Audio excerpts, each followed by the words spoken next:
오늘은 이사야 65장 17절에서 20절까지 말씀 묵상하겠습니다.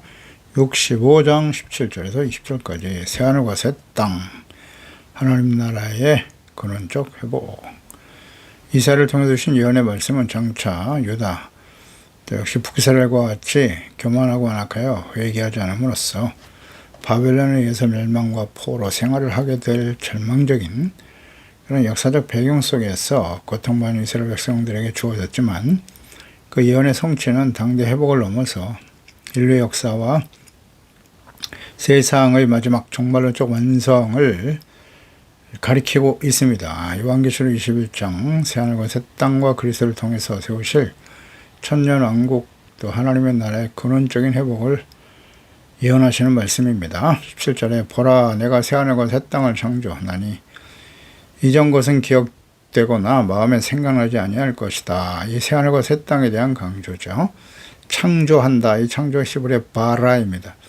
이것은 창세기 1장 1절에 무에서 유를 창조하실 때 사용한 단어와 동일하죠. 창세기 1장 1절에 태초에 하나님이 천지를 창조하시니라. 바라입니다. 인간의 어떤 개입이나 진화론적 과정이 아닌 하나님의 전적인 주권과 초자연적인 권능에 의한 세상을 다시 창조하시겠다라는 의미의 새하늘과 새 땅인 것이에요. 이러한 창세기 1장에서의 그 새 창조, 이것이 마지막 요한계시록 21장의 말씀과 연결이 됩니다. 같은 의미요. 이 악하고 패역한 세상을 정말 구원하기 위해서 오랜 동안 기다리셨죠. 아담과 하와 범죄가 타락한 이후에 끊임없는 구원의 역사예요. 하나님이 기다리시고 이제 하나님의 아들 그리스도를 마지막으로 보내신 거잖아요. 그리고 지금 2000년 이상의 시간이 지나고 있는데요. 마지막 심판은 요한계시록에 이미 작정되어 있고요. 그래서 하나님께서 노아 시대에 악하고 패역한 세상을 물로 심판하셨죠. 그리고 새롭게 의로운 노아와 그의 후손을 통해서 새롭게 창조하신 거예요. 그런 정도의 새로운 창조를 의미하는 거란 말이죠. 이것을 우리가 염두에 둘 필요가 있어요. 하나님의 마음과 뜻이 성경 전체에 나타난 하나님의 마음과 뜻이 그러하다는 거예요. 그래서 이 예언의 말씀은 단순히 바벨론 포로에서 돌아오는 정적 회복을 말하는 것이 결코 아니라는 거죠. 그래서 이 전체적인 성경 전체적인 흐름을 놓고 우리가 생각해 볼 때 새하늘과 새 땅이 천년왕국 기간 동안 요한계시록에 나와 있는 천년왕국 기간 동안 하나님께서 마지막 그 심판 이후에 천년왕국이 끝난 이후 요한계시록 21장 22장이 말하는 완전한 죄와 저주가 사라진 영원한 하나님의 나라의 회복으로 이루어질 것이다 라는 예언의 말씀과 연결됩니다. 결코 무리한 해석이 아닙니다. 이전 것은 기억되나 마음에 생각나지 아니할 것이다. 이는 성도들이 과거의 죄와 그로 인한 고통, 슬픔, 그리고 타락한 세상이 겪었던 죄악의 기억들로부터 완전히 자유케 될 것이다 라는 의미예요. 그러니까 하나님께서 이스라엘 백성들에 대한 회복, 하나님이 다스리신 하나님의 나라가 되기를 정말 간절히 원하셨는데요. 하나님의 아들 예수님을 보내셨는데도 십자가에 못 박아버리는 거 보세요. 예. 하나님의 그 기대가 인간의 역사 속에 실현된 적이 없어요. 한 번도. 네. 지금도 마찬가지고요. 그러니까 하나님의 마음과 이 하나님의 뜻이 요한계시록 마지막 심판 이후에 회복될 하나님의 나라에 맞춰져 있는 것이다. 이것이 올바른 해석이라고 보여요. 이는 새 창조의 영광과 기쁨이 너무나 압도적이기 때문에 과거의 상처나 아픔, 심령 속에 더 이상 어떤 부정적인 영향도 미치지 않을 것이다. 완벽한 치유와 구원의 상태를 가리키는 것이죠. 물론 2차적으로는 예수 그리스도를 보내주심으로 인해서 모든 사람 인류의 죄를 용서하시고 믿는 자, 회개하고 복음을 믿는 자에게 구원을 주시는 하나님의 은혜로 개별적으로 이루어지기도 하고, 또 일시적으로 이 복음이 전파되고 증거될 때까지 일어나는 일이긴 하지만 완전하지 않죠. 그래서 마지막 심판이 작정된 것이고요. 과거에도 그랬고. 그러니까 이사야 시대 백성들에게 이 말씀은 포로 생활의 끝과 예루살렘으로의 귀환이라고 하는 소망을 주고 있죠. 하지만 궁극적으로는 그리스도의 초림과 재림을 통해서 완성될 것을 예언하신 겁니다. 이전 것이 기억되지 않는다. 이는 이스라엘의 불순종과 우상숭배, 그로 인한 하나님의 심판과 징계의 가슴 아픈 역사가 새 언약의 완전한 성취 속에서 용서되고 망각될 것이다 라는 의미겠죠. 하나님께서는 자신의 백성들의 죄를 기억하지 않으실 것이라고 여러 번 약속하셨습니다. 이사야 43장 25절에도 나 곧 나는 나를 위하여 내 허물을 도말하는 자니 너의 죄를 기억하지 아니하리라. 이제는 그의 죄의 결과로 신음하던 피조물 전체 흔적마저도 하나님의 영광스러운 임재와 통치 아래 새로운 질서로 재편하실 것이다. 그래서 언약의 백성들에게 완전하고 영원한 천국의 대한 식처를 제공하시는 신실하신 하나님이심을 보여줍니다. 타락한 인간의 역사에 대한 하나님의 최종적인 계획과 뜻이죠. 이 새하늘과 새 땅을 인간의 타락으로 인해 함께 저주를 받았던 이 세상 전체가 그리스도의 구속 사역을 통해서 본래의 창조의 목적을 회복하고 아담과 하와가 범죄하기 전에 에덴 동산 하나님이 다스리신 하나님의 나라의 영광스러운 모습으로 회복을 의미하는 것이다 라고 이해할 수 있습니다. 우리는 종종 예수 그리스도를 믿고 구원받았음에도 불구하고 과거의 실패, 상처 입은 기억 혹은 타락한 세상이 주는 우울한 현실에 마음을 빼앗길 때가 있습니다. 과거의 후회나 상처가 나를 지배하려고 할 때마다 그리스도의 십자가를 통해서 이루신 구속의 은혜와 장차 경건한 죄의 전환들을 위해서 예비하신 영원한 천국 의가 있는 새하늘과 새 땅을 바라보며 승리하는 자들이 되어야 할 것입니다. 18절에 너희는 내가 창조하는 것으로 말미암아 영원히 기뻐하며 즐거워할지니라. 보라 내가 예루살렘을 즐거운 성으로 창조하며 그 백성을 기쁨으로 삼고 영원히 기뻐하며 즐거워할지니라. 이런 선언은 인간의 감정적인 노력에 의한 것이 아니죠. 기쁨이라는 것은 하나님께서 행하시는 새 창조와 구원, 하나님의 나라의 회복에 근거한 것이다. 예루살렘을 장차 그리스도를 보내심으로 친히 다스리실 하나님의 나라의 중심이자 궁극적으로는 하늘에서 내려올 새 예루살렘 성의 이중적인 실체가 될 것을 예언하신 말씀이에요. 바벨론에 의해서 처참하게 파괴되고 눈물과 통곡의 대명사가 되어버린 역사적 예루살렘이 하나님의 주권적인 재창조를 통해서 기쁨의 근원이자 거점이 될 것이다라는 예언의 말씀이죠. 스바냐 3장 14절 이하죠. 시온에 따라 노래할지어다 이스라엘아 기쁘게 부를지어다 예루살렘 따라 전심으로 기뻐하고 즐거워하라고 하셨어요. 여호와가 내 형벌을 제거하였고 예루살렘에 다시 돌아올 것에 대한 예언의 말씀이죠. 계시록 21장 1절 이하로 연결되는 거예요. 세상 마지막 하나님의 나라 회복될 때 또 내가 새하늘과 새 땅을 보였다. 보니 처음 하늘과 땅이 없어지고 바다도 다시 있지 않더라. 내가 보매 거룩한 성 새 예루살렘이 하나님께로부터 하늘에서 내려온단 말이에요. 이러한 회복이 일어날 것이다. 그리스도를 보내주심으로써 구원과 하나님 나라의 회복을 통해 주실 기쁨은 세상이 주는 기쁨, 그 일시적인 기쁨과는 다르죠. 하나님이 창조하신 것으로 말미암는 이 기쁨은 영원한 기쁨입니다. 이게 하나님 나라의 특성이죠. 로마서 14장 17절에 하나님의 나라는 먹는 것과 마시는 것이 아니고요. 오직 성령 안에 있는 의와 평강과 희락입니다. 의가 수반된 평강과 기쁨이 변함없이 영원히 계속되는 기쁨이죠.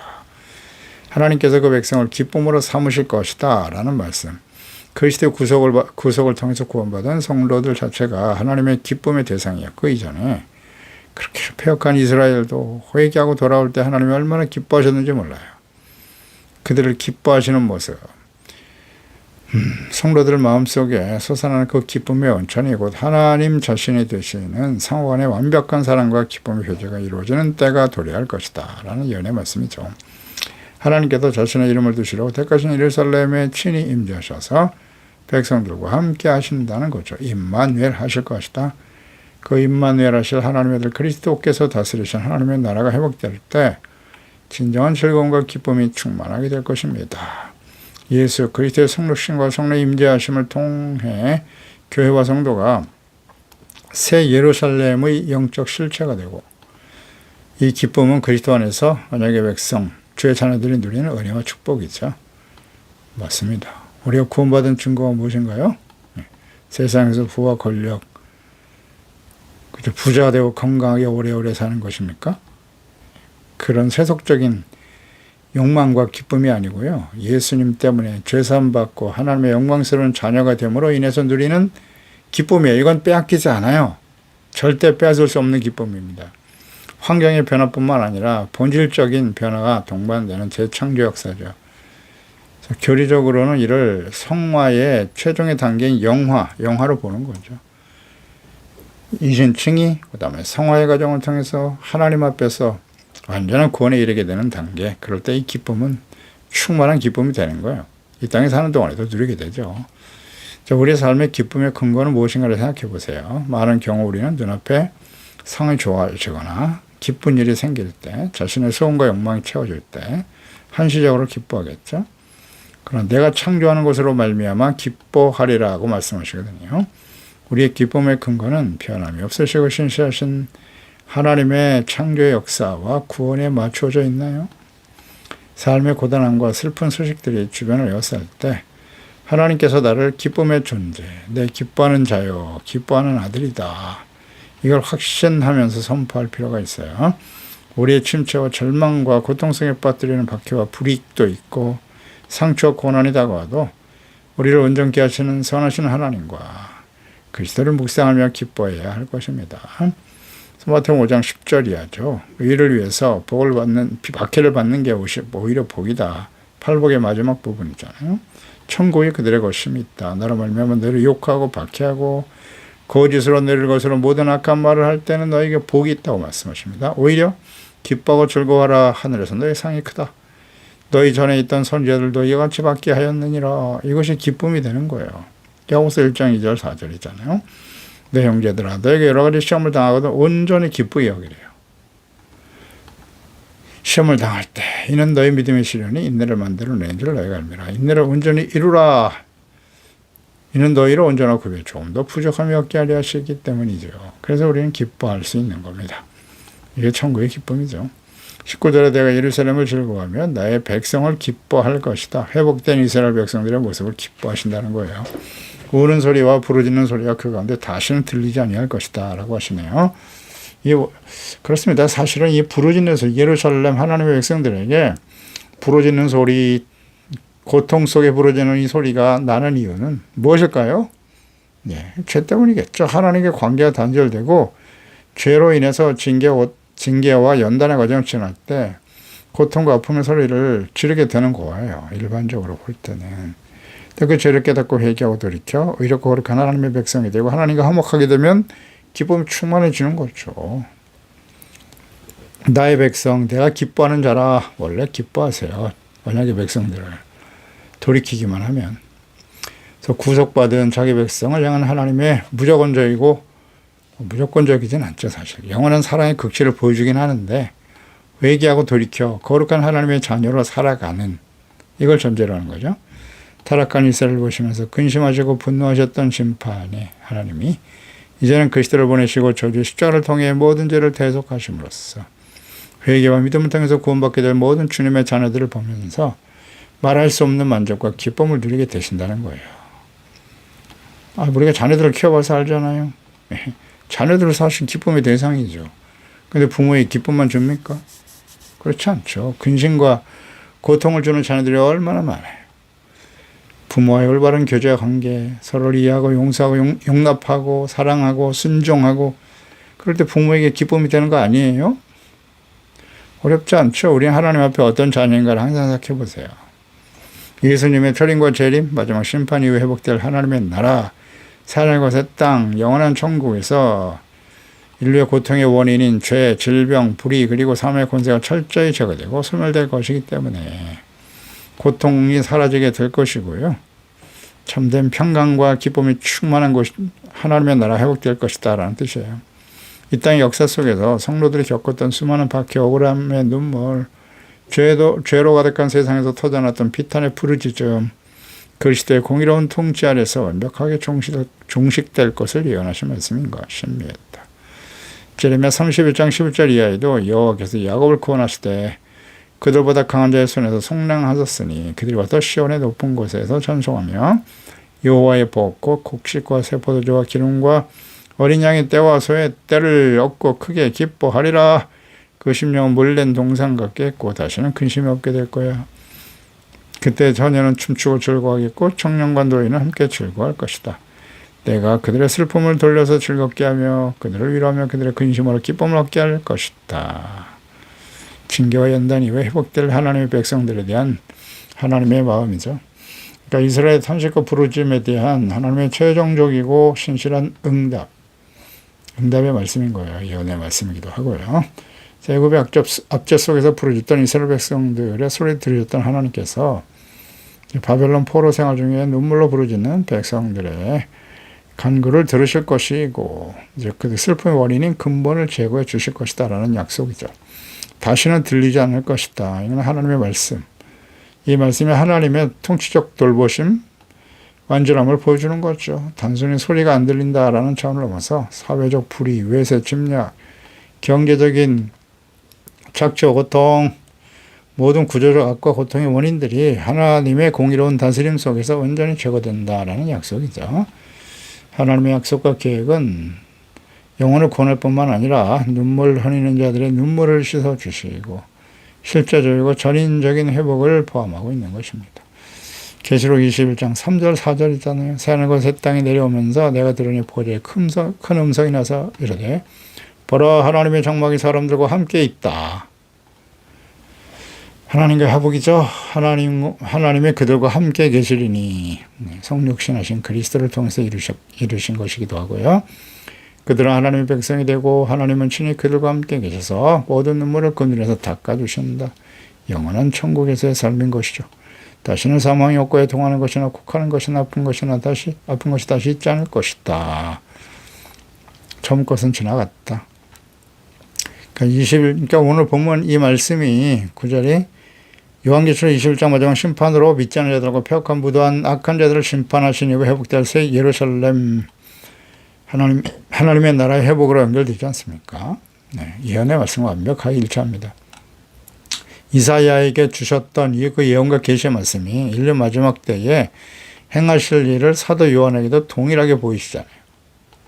예언의 일치잖아요. 하나님의 말씀은 어제나 오늘의 영원토록 동일합니다. 변하지 않아요. 하나님의 뜻은. 그래서 이 이사야가 받은 말씀과 사도 요한이 받은 계시의 말씀, 예언의 말씀이 정확하게 일치하죠. 확실성을 보여주는 겁니다.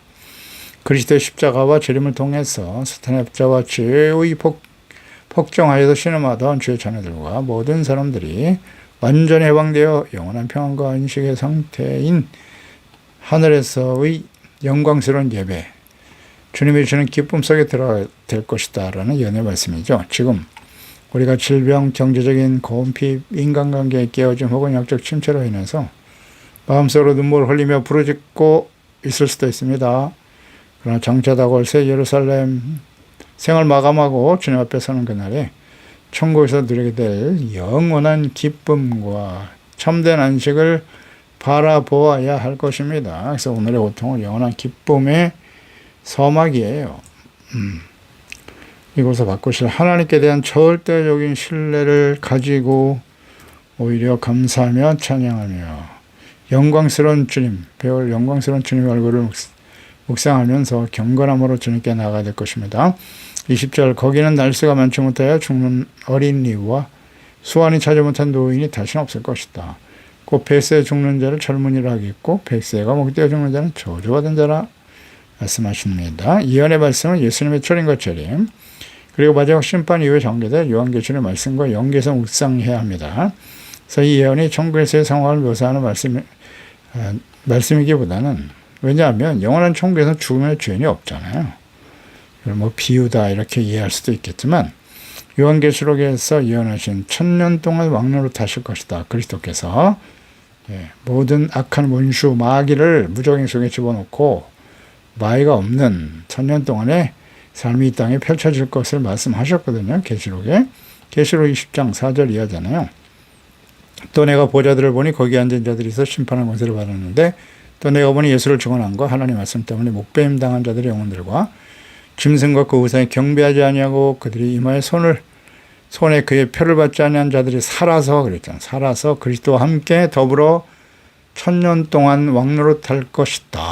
실제로 이루어질 거예요. 이 땅에. 죽은 자들은 1000년의 차이까지 살지 못하더라. 이것이 첫째 부활이라고 했거든요. 그래서 사탄이 결박되고 메시아의 그리스도가 다스리시는 나라가 1000년 동안 이 땅에 살아서 그리스도와 함께 왕노릇하며 살아가게 될 것인데요. 그래서 노인들이 하나님이 정하신 소원을 온전히 누리게 된다. 왕국에 들어간 자들과 그들의 후손 엄청난 장수를 누리게 될 것이다. 뭐 과거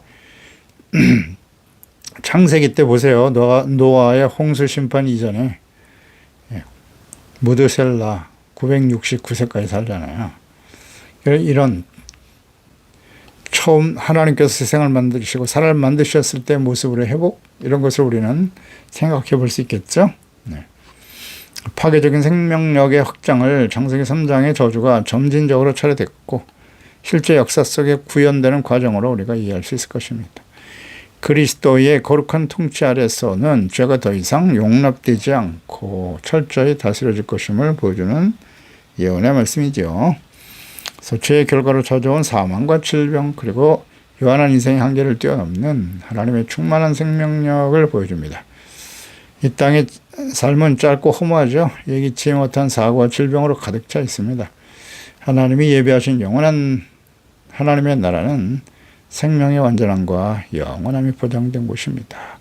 그날을 소망하면서 이 땅에 사는 동안 다가오는 그리스도인이기 때문에 당하는 손해와 아픔이 있지만 소망 가운데 승리하는 저희들이 되어야 할 것입니다. 기도하겠습니다. 하나님 아버지, 오늘도 하나님께서 이사야 시대에 이미 새하늘과 새 땅을 말씀하시네요. 요한계시록 21장에 말씀하신 사도 요한을 통해서 보여주신 이 땅의 마지막 심판 이후에 회복될 하나님의 나라에 대한 비전과 예언의 말씀과 정확히 일치하는 말씀이다 생각합니다.